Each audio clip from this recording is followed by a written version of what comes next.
Hello, fellow nerds, and welcome to Our Nerdiest Thing. Today, I am live with a very special guest, author Andrea Tang. Andrea grew up in Princeton, New Jersey, and currently lives, writes, and works in the Washington, D.C. area.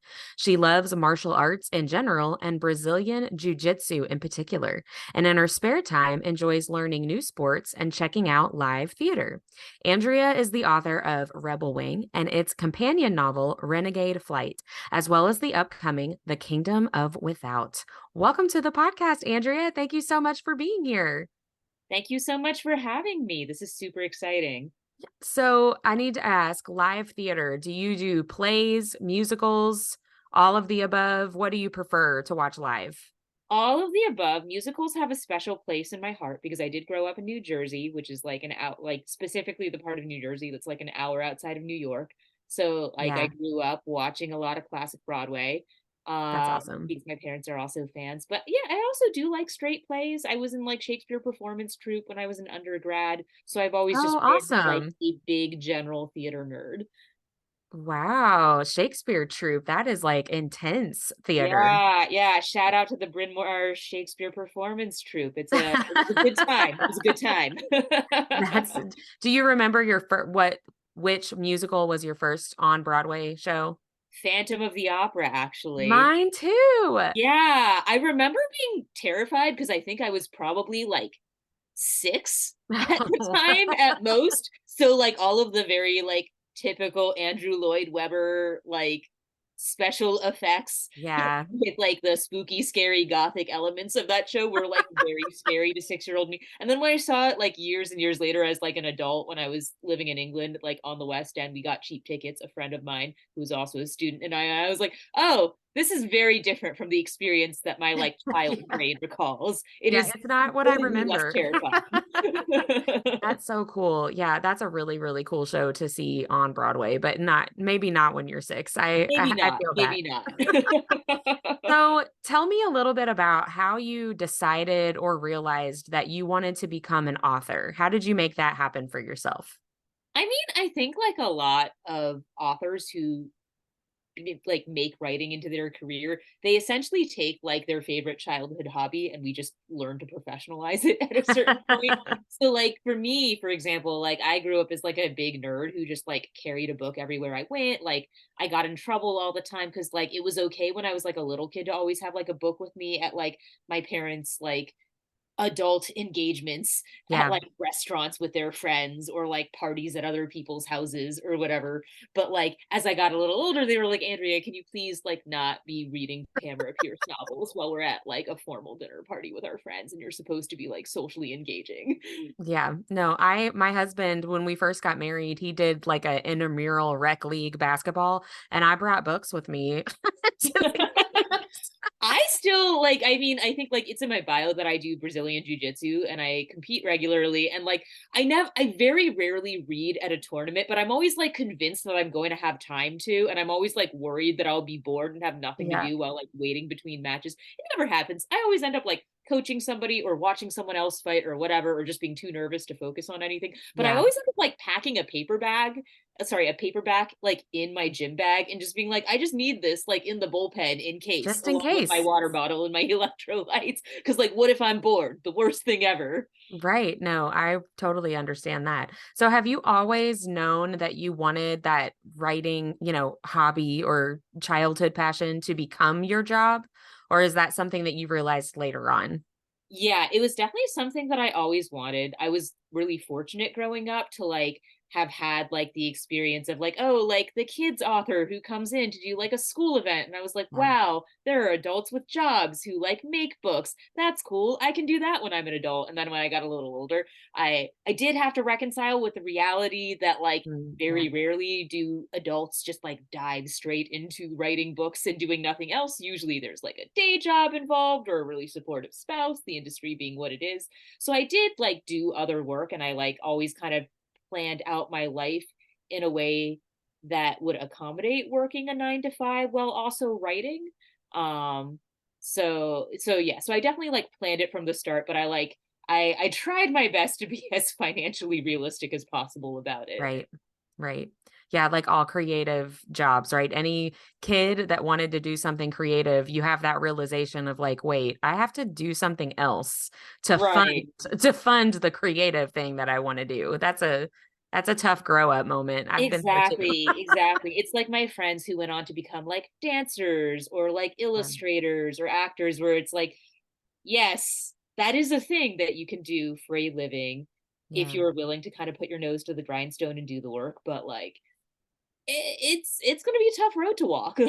Like, it is going to be lacking in the traditional forms of stability that a lot of other professions offer. So like, I don't think that turned me off of writing necessarily, but it was always just like this kind of like harsh capitalistic reality that I was like armed with Yeah. from a very young age. Yeah. Well, tell me a little bit about jujitsu. So you're a champion, right? Like that's correct terminology. Yeah, technically yes. I would have so many shirts and like name badges, like champion. I think You it's may in call my me Instagram Champion Whitney. bio. Thank you. Yeah, no, I think when I won Europeans, I was finally like, okay, I feel like I've won enough like cool titles that I can like put it in my bio as like a fun Yeah. fact now to make So me stand out a little bit. sure. Well, because you travel internationally to compete, I right? do, I do. I just started doing that this year. Before this year, I like mostly competed locally, and then like my coach promoted me to the purple belt rank, which for people who don't know jujitsu terminology, that's like popularly considered the first of like the really like kind of like advanced ranks in jujitsu. So when you're in Gotcha. that division, especially as a woman in an already kind of male dominated combat sport, it gets Hmm. harder and harder to find competition on the local scene. So I was like, okay, fine, I'll cast a wider net, I'll travel a little, I'll make a little adventure of it, I'll save up some money.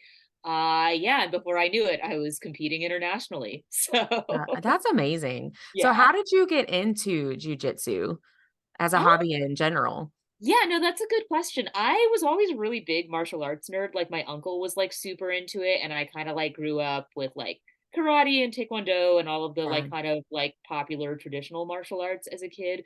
And so like as an adult, it was like the form of physical culture that I think I just like gravitated towards most naturally. Hmm. And I think I like dabbled and bounced off of a few things before I found jujitsu, and that was really kind of what stuck for me. And part of that was also like I felt like it was I really liked the versatility of it. Like I liked that it was really accessible to a lot of body types and age groups, and you could be really Yeah. creative with it. I liked that it was something where you could compete as much or as little as you wanted, which is a lot Hmm. harder in like the hard striking arts like kickboxing and Muay Thai and MMA, which I do cross train from time to time. Like I think that's really fun as well. Yeah. Um, but like you can't really say take like a Muay Thai smoker like every weekend. Whereas if you wanted to, you could like go and like sign up for your local jujitsu tournament every weekend. I don't recommend it. That would get expensive and probably would not be very good for your body in the long I was run. just about to ask. Yeah. Right? Like you maybe shouldn't do that if you're not planning on becoming like a professional combat sports athlete, but it is Right. like an option in a way that it isn't for a lot of other martial arts. That's really cool. So I'm assuming because especially with Rebelwing and Renegade Flight, your characters are basically warriors, Yeah. right? So I'm assuming that your knowledge through martial arts helped you as you were writing different scenes of how you would need to move your body in those different ways, right? Yeah, yeah, absolutely. I think like I always tell people that my favorite part of writing is dialogue. Mm, And for me, I think because I kind of grew up on martial arts and because I remain kind of like an active combat sports competitor, I sort of think of action scenes as like an extended form of dialogue. It's just mm, physicality instead. I think like there are more prolific and impressive authors than I have who have like written really great essays on this. Fonda Lee comes to mind immediately, Alexander Darwin, both martial artists who also write like phenomenal action scenes. Um, but yeah, I love writing action because it's like a language that I've spoken for most of my life, right. certainly most of my adult life. And it's just like a wonderful extension of like the fun that you can have with like witty banter in your like everyday dialogue when you're writing characters. It's just more violent generally. Yes. Yeah.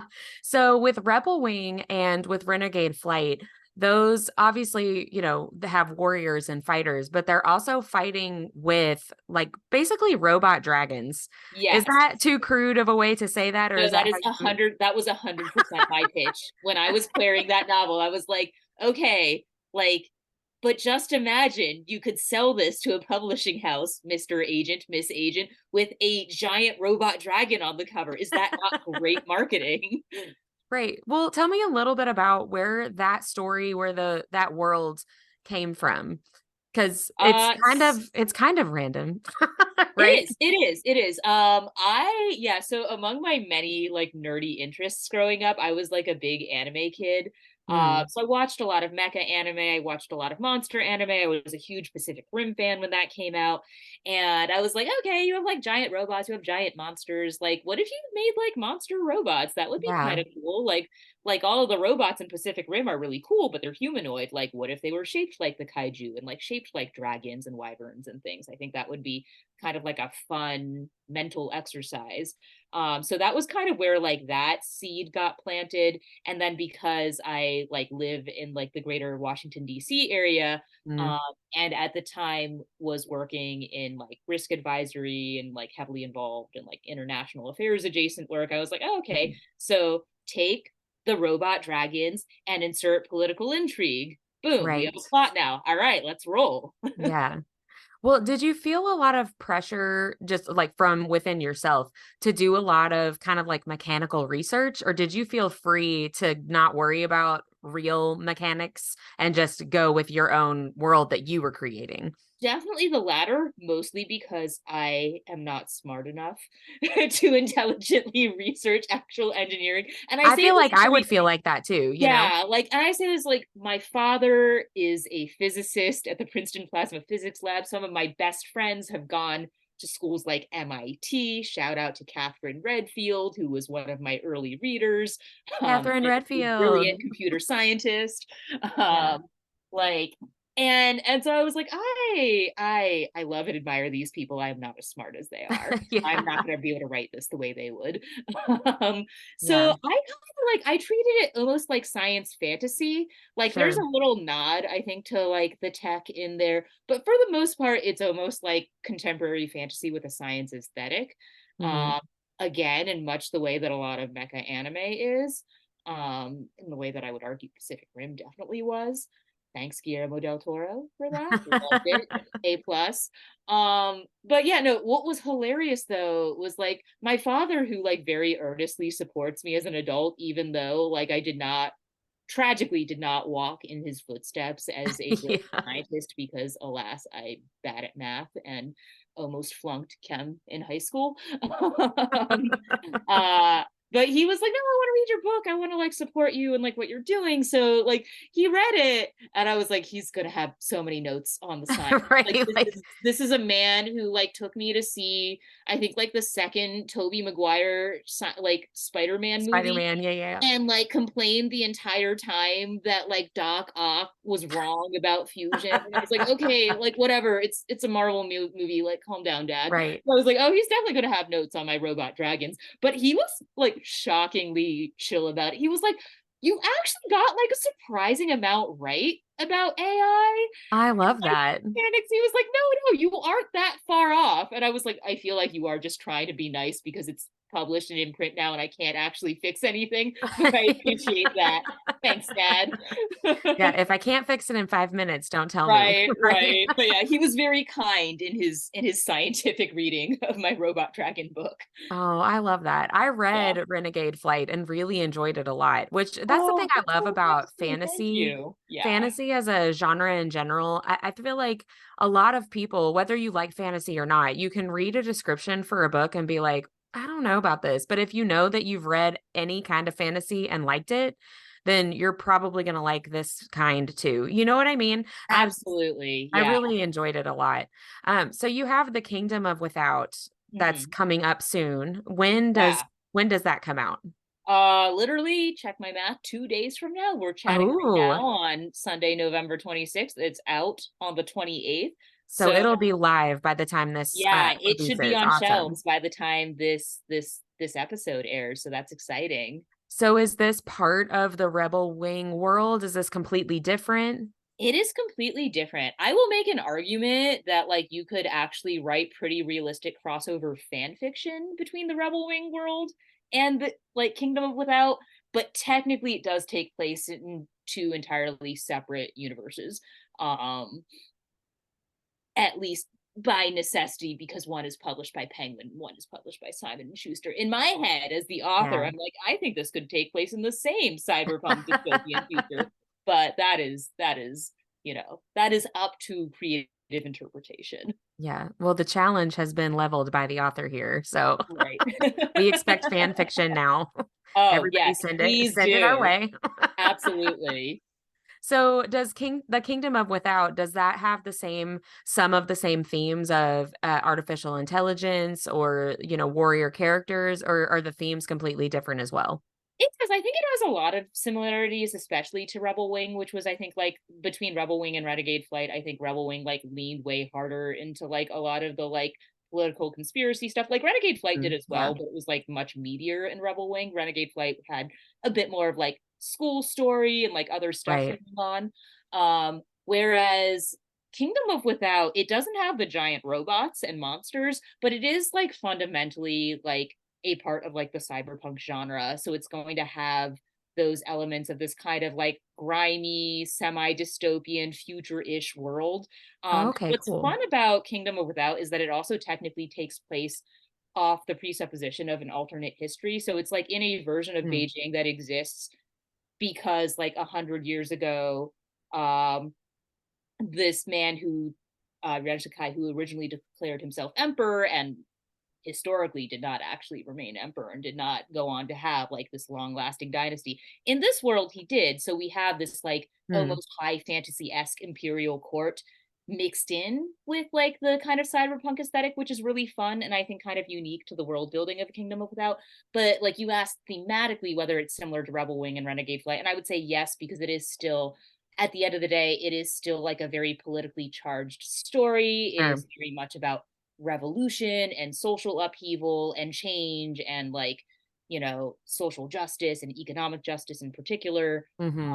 So in that respect, I think it's very, very much cut from the same cloth.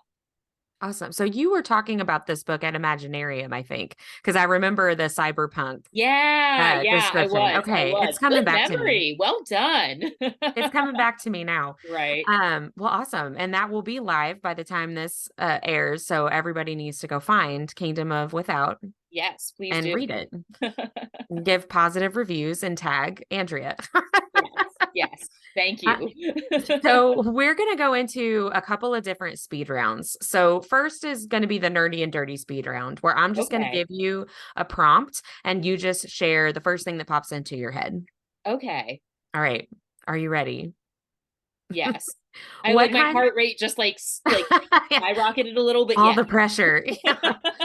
What kind of music does one of your main characters listen to? You could just pick whichever main character you want. Uh so I'm gonna go with Prue, who was my first heroine in Rebelwing, and I think she listens to some pop punk. I think she's like in that phase where she's like like she's a teenager. She's like a little bit embarrassed by how like stereotypically teenage that particular genre is, but it's so full of bops that I think she can't really help herself. So she's just like, you know what, let her rip. Also, I feel like it would just be fun piloting a giant robot dragon while like absolutely jam into some pop punk. So Yeah. I'm gonna give her that. It would be like mood music for for the Exactly. robot dragon for sure. What is your favorite pizza topping? I really like sausage and mushroom. That Me combination too. specifically. Yeah. That's what I want to eat. What is your go-to karaoke song? Ooh. Anything ABBA, I think. I think that anything ABBA, anything you can find on the Mamma Mia soundtrack, one of the greatest films of all time. Yes, it's so good. um, it's just like it's like they're all like fun, upbeat songs, and they're universally singable. Like you're not gonna have like I love Queen, but occasionally you get a Queen song with like an awkward high note that's like just Yes, out of the range that you've picked, whereas like you don't really have to worry about that with ABBA. So that's I feel like true. it's more karaoke friendly. I've never really thought about that with ABBA before, but that's true. It is a much more doable range for the Right? majority of people. Extremely singable for all ranges. Yeah, they were so smart. Right. If you were Miss World, what would your talent be? So I don't think I've watched a Miss World pageant since I was like 10. So I don't remember what the examples of like the different talents were. So I'm just going to go off of having watched Miss Congeniality like Of 20 course. times at this point. And I think I would steal Gracie Lou Freebush's act and just like give like a jujitsu demonstration on stage, because that would be easy. And I do that anyway because I teach jujitsu lessons to children as part of my Yeah. income these days. So I'm like, all right, done and done. Female empowerment, show off a little physicality. Yes. Like the ladies in the audience can go home with some useful knowledge and perhaps inspiration to Yeah. enroll at their local gym. Win-win all around. Right. No, I think that's a great idea. And I would vote for you for Miss World in that situation. Who is a book character that you would get nerdy and dirty with? So I wanted to okay, so I remember looking at this question and being like, I feel like I need to ask a follow-up. By nerdy and dirty, what do we mean by the dirty part of this? It's very vague and open-ended. It can be Okay. however clean or not you want. It can mean, dirty chai lattes. Okay. All right. I like the creative range here. Yeah. Huh. And it can be like any, so it doesn't have to be one of my characters. It can be like a book No, it character doesn't have from to any be. book. Yeah. Oh man.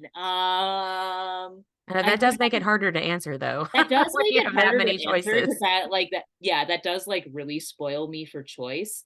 Um hmm.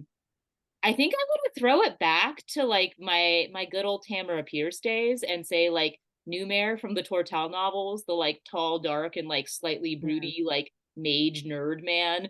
Who apparently, according to Word of God, looks like young Jeff Goldblum, which I think is hilarious. Well, all right. Right? I was like, okay, not the way I pictured Numair when I was like 13 and reading these books, but like No. apparently, according to one of my friends, that's what Tamara Pierce said in an interview, and I was like, all right, never gonna watch Jurassic Park the same way again. Right? I Um, mean, okay. That's but yeah, in young the Jeff original books, Goldblum. he's like both kind of a ladies' man, but also like he's like simultaneously like a ladies' man, like this super powerful sorcerer dude who's like kind of scary, but also just like a huge nerd who just like likes books and experiments. So I was like, Yeah. okay, I feel like nerdy and dirty is kind of like quintessentially like the new mayor descriptor, regardless of how Yeah. you interpret it. So I feel like I can't really go wrong with that one. I think that was an excellent choice. What is the weirdest thing in your fridge right now? Oh man, my fridge back in DC or in Arlington technically is very empty right now because I like tried so desperately to like cook all of my leftovers before leaving to spend a Yeah. week at my parents' Yeah. house. So now I'm trying to think back on like what even is left in my fridge at the moment. Um I think like, oh God, what's in there right now? I think I would have like maybe I might have like no, I know for a fact I have like a bunch of coconut waters in there right now. Um You I like coconut water, the post-workout drink? yep, yeah, I have a bunch of coconut waters in there. I like them in smoothies. I feel like that's not like a weird thing to have in the fridge, but like absent No. anything else in the fridge, it's like I feel like if you opened up like a largely empty fridge and just found like a bunch of coconut waters and maybe like a single like bag of produce, you'd probably be like, what is this person? I think like there's an egg carton with like 2 eggs in there still as well. And like some old rice that I'm probably going to turn into fried rice when I get home tomorrow. Yeah. So yeah, so I think Like it's the bare bones.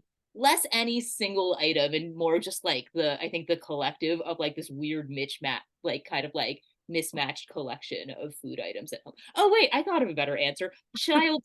Children's go-go applesauce, the kind that you can like suck from those little Yeah.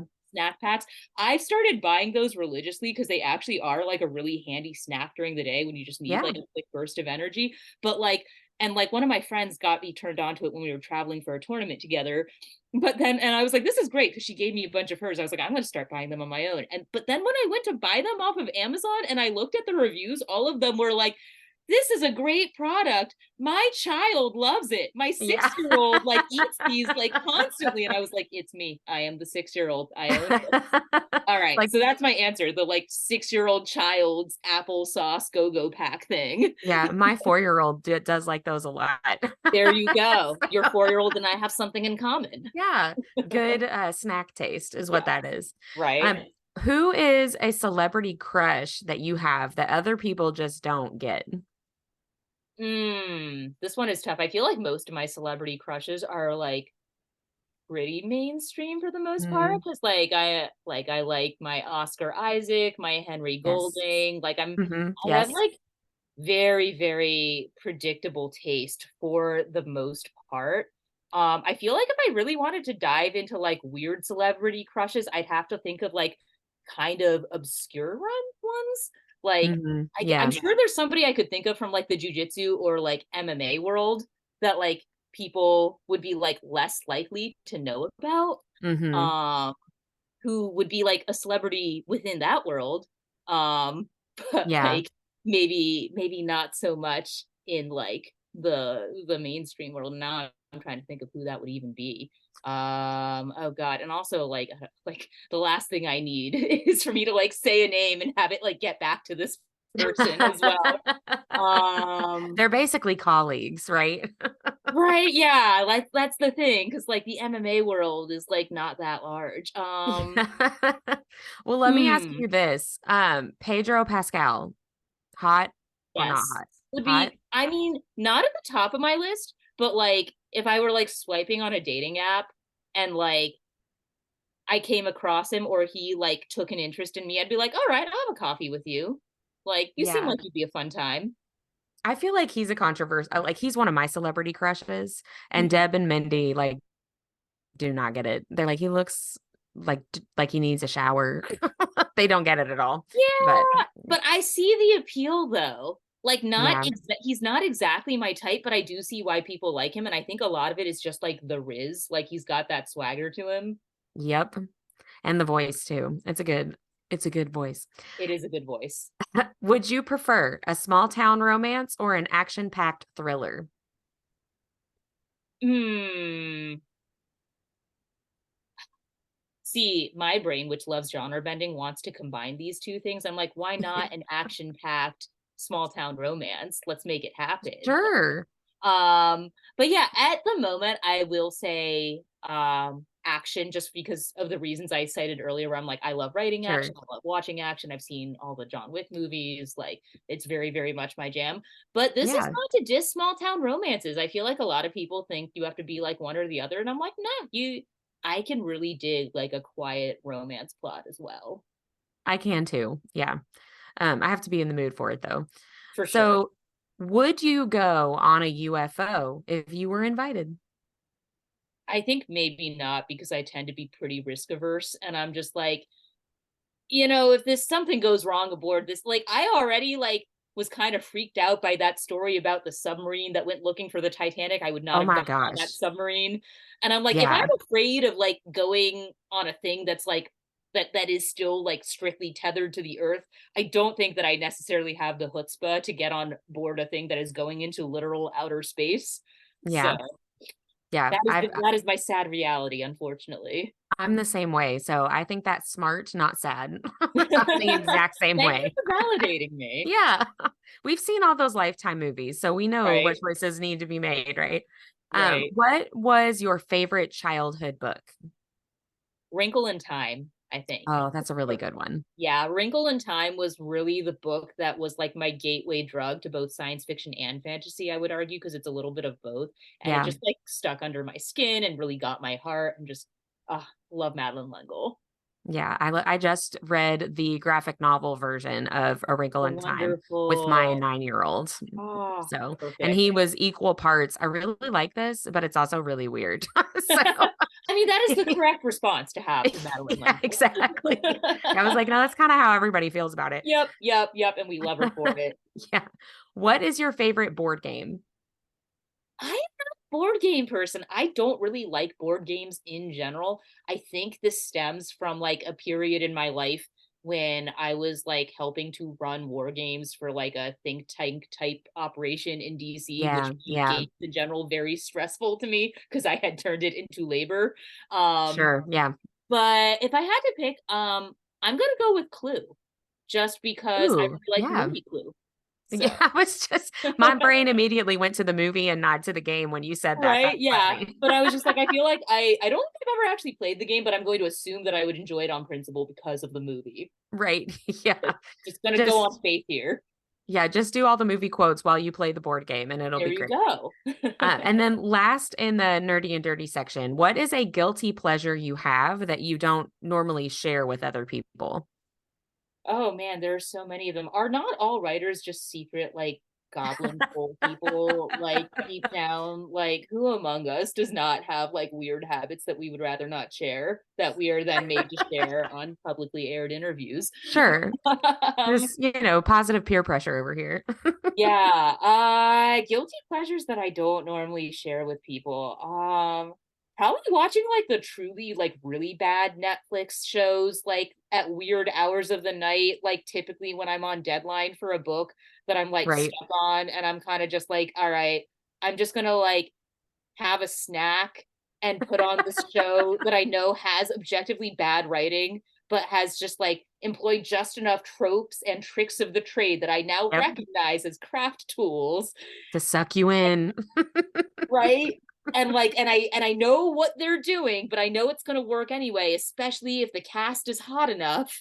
And Yep. like I will just watch it anyway. And this accomplishes two things. It entertains me, like just like on a very like shallow, low stakes level.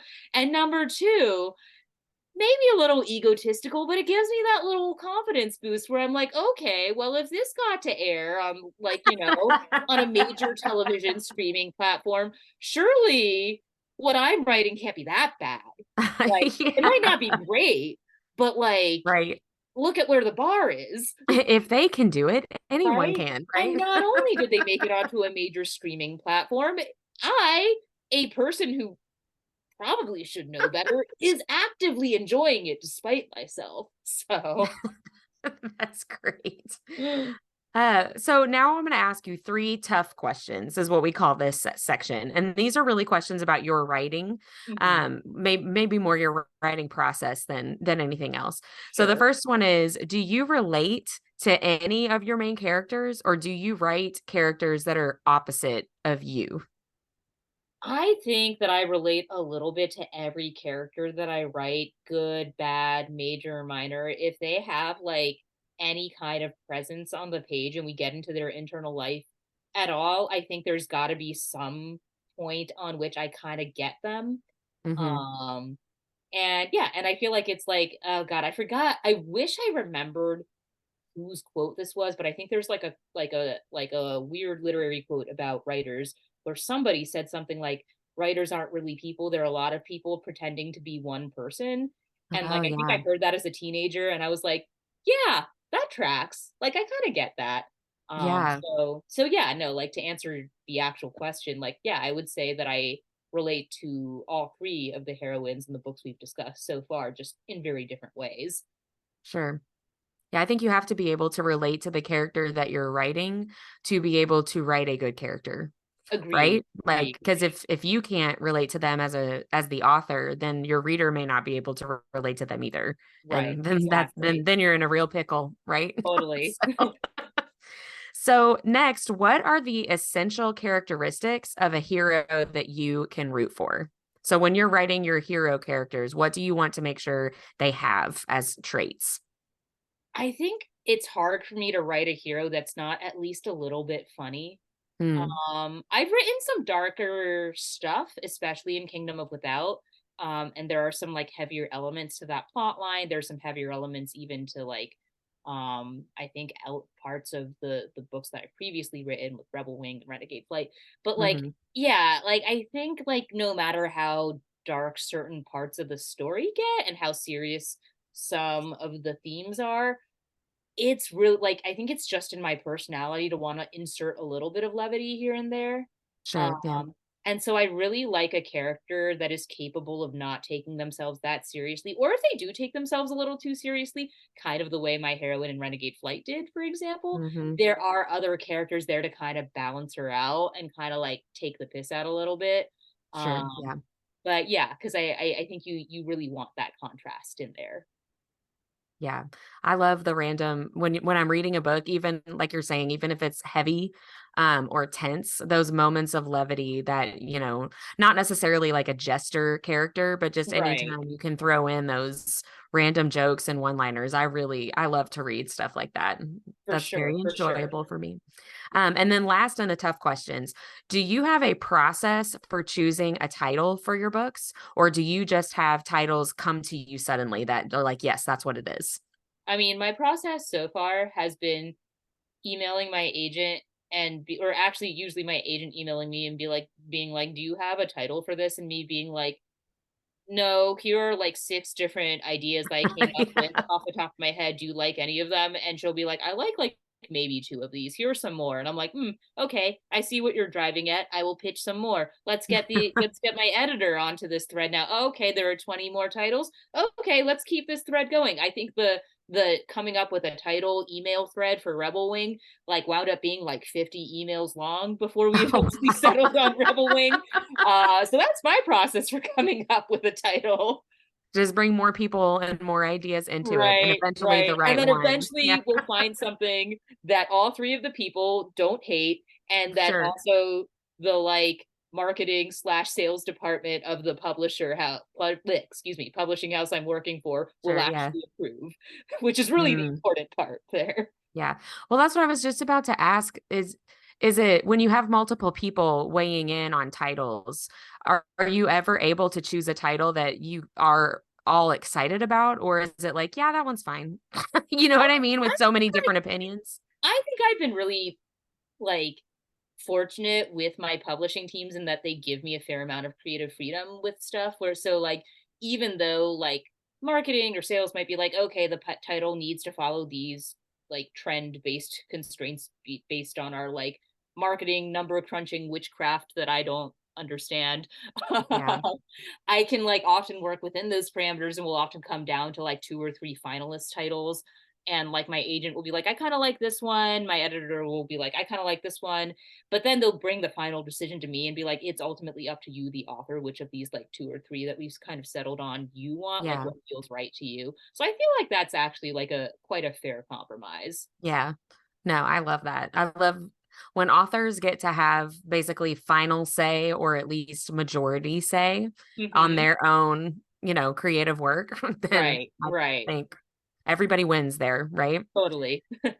So now I'm going to ask you two random questions, Okay. and these are just random. So the first one is if you could choose any movie to watch again for the first time, what movie would it be? Hmm. Again, this is one of those questions where it's like, do you want me to come up with like a top five? Because I think Right. maybe it's just because we've been in such a like spooky cold weather spell and I'm a Halloween girly at heart, but I think like right now I would say Crimson Peak. I remember Ooh, the first time I saw that movie, I was on like a Halloween roommate date with my friend Catherine, who I mentioned earlier, actually. And shout like, out to Catherine. shout out to Catherine. um, and like, I think like one or both of us had originally had plans to go out with like guys for drinks or something. It fell through and we're Yeah. like, whatever, let's just go out and like do something for Halloween together instead. And so we went to see Crimson Peak. And I just remember it was like the perfect Halloween movie. It had like the gothic romance, it had like the light horror elements, but like wasn't so scary that I, a Right. weenie, had nightmares. Tom Hiddleston was in it. Like Yeah. the costuming was beautiful. Guillermo del Toro was doing his whole thing. There was a Hmm. genuinely disturbing twist, but also like kind of a happy ending. So Yeah. yeah, no, I think like the like everything I remember about the whole experience around watching that movie is something that would be fun to repeat. Yeah. Oh, that's awesome. I haven't actually seen that movie. So now Oh, you're okay. making I me would want be to very add it to curious my about it. list. Yeah, Yeah. for sure, for sure. 'Cause I don't love scary movies, but if it's not like nightmare inducing, then maybe Yeah, I it's would be really like it okay. was a little scarier than I expected it to be. I was like, okay, Mhm. between gothic horror and gothic romance, I this was definitely sold to me as more of a gothic romance, and I'm seeing a lot of horror elements here. Yeah. Yeah. But I think like it was a strong enough movie in other aspects that I was able to forgive it for the occasional jump scare. Also, the musical cues were sufficient for me to cover my eyes in time. So thank you, Yes. Guillermo. Yeah, I appreciate that too. Like, oh, something's gonna happen. Let me go to the bathroom now. Yeah, Exactly. that's how I am.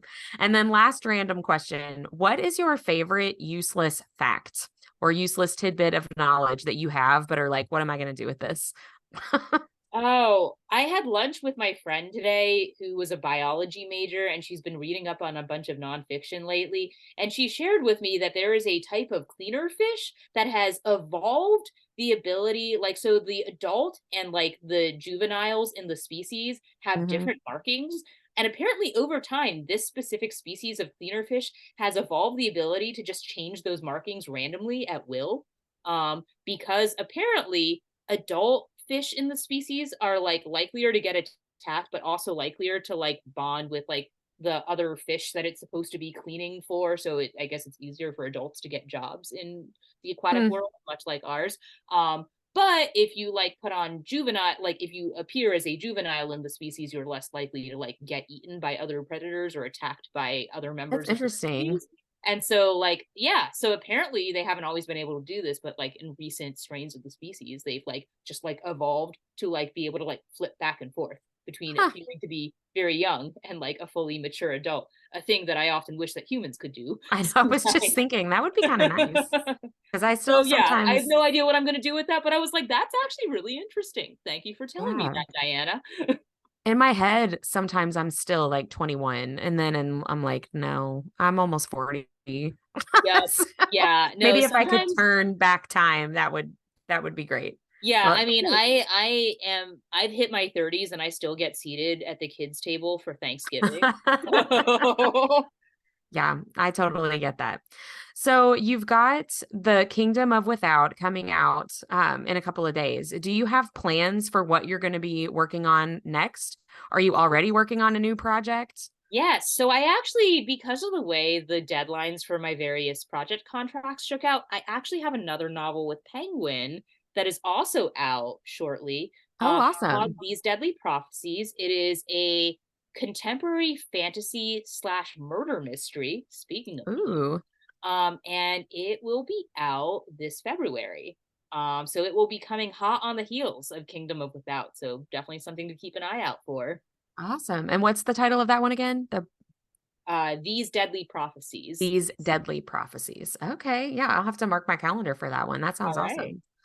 awesome. So I know we met at Imaginarium last year. Are you going to be at Imaginarium this coming year? That's the hope. I haven't nailed down dates on my calendar yet, but like I would love to come back to Imaginarium. It was just like it was such a positive first It was festival great. experience for me. Yeah. Like I yeah, like 10 out of 10, no notes. Just like they did a fantastic job with it. Yeah, it was a really great event. Do you have any other festivals or book signings or anything coming up on the horizon? Let's see. By the time this episode launches, I will have already probably done my launch for Kingdom of Without, which is at my favorite local indie shop, One More Page Books. Big shout out to the staff there for continually hosting my launches ever since my Rebelwing days. Aside That's from awesome. that, off the top of my head, I'm not sure that I have anything specific on my calendar. I think I have a couple more podcast appearances coming up. I might be doing a school event down the line. But yeah, no, I would definitely like to get out to like more festivals, do more in-person events now that we can. Sure. And yeah, Yeah. just chat with readers more. It's a lot of fun and I genuinely really enjoy it. It is really, really fun. So where can we find you online and where can we get your books?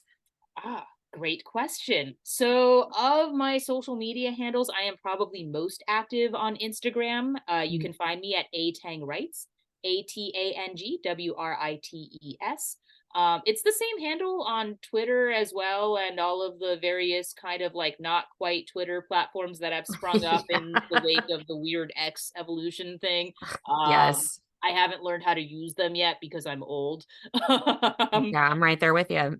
yeah, yeah. So Instagram is probably your best bet. But yeah, you can also find me at my website at andreatangwrites.com, which is linked via my Insta bio. And you can find my books pretty much anywhere books are sold. I always encourage people to shop indie if they can. Sure. So Yeah. yeah, so ask for my titles from your local indie shops. But yeah, just in general, like support the book industry. Yeah. Do you sell any books through your website or just through book retailers? Just through retailers, but my website does have links to retailers. So like if you go to my website, there will be a page of like my backlist. And if you click through that, you should be able to find links to like Barnes and Noble, Amazon, like Books Sure. a Million, wherever you want to buy. So Well, awesome. So, last but not least, we always finish our podcast episodes by sharing what our nerdiest thing of the week was. And a lot of times it's book related, but it doesn't have to be. Just anything that we are really excited about, that we feel like we nerded out about, or that is just a nerdy topic.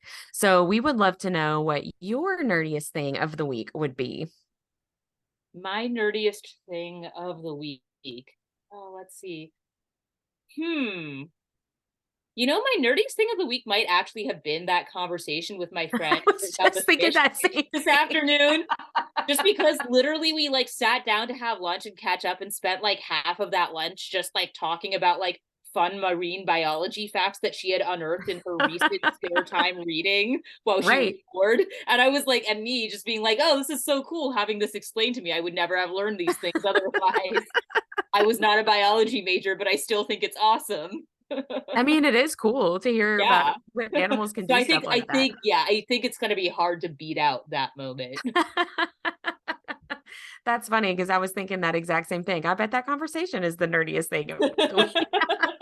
That's so great. Well, Andrea, it's been so great to talk to you. It was great to talk to you and meet you in person at Imaginarium. So I was really looking forward to having this conversation with you tonight. So thank you so much for being on with us. So we Thank appreciate you. it. Yeah, no, I mean, the feeling is mutual. You guys ran such a phenomenal panel at Imaginarium. I had so much fun. Oh, So I've been looking thanks. forward to this interview for like a really, really long time, mostly just because I Oh, wanted the yay. excuse to chat with you guys again. So Oh, thank you. hopefully Well, this we was are on purpose happy. this time. We're happy to have you whenever. So if you want to Awesome. come back Awesome. I will for, hold you to that.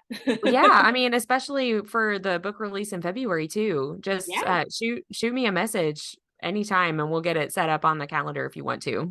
Yeah, I would So, love to. yeah. Well, thank you so much. Have a great rest of your night. You too. All right. Bye. Bye.